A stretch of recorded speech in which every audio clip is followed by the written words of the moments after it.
টানা কতদিন গোসল না করে থাকা যাবে? গোসল করা ছাড়া কতদিন থাকতে পারবেন? যিনি প্রশ্ন করছেন হয়তো শীতকালে গোসল করতে তার অসুবিধা হয়। আল্লাহ তাআলা এই ভাইটার কষ্ট দূর করে দেখ, আমরা তার জন্য দোয়া করি।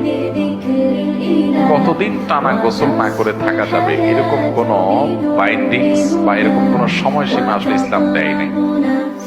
কেউ যদি গোসল করা ছাড়া 15 দিন, 20 দিন, 1 মাসও থাকতে পারেন আর তার গায়ের দুর্গন্ধে আশপাশে মানুষের কষ্ট না হয়, তাহলে শরীয়ত তাকে কিচ্ছু বলে না, এটা তার ব্যাপার।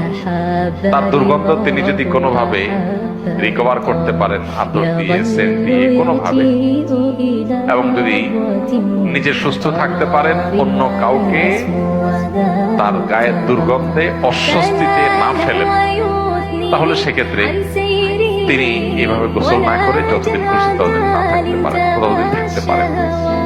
বিশেষ করে যতদিন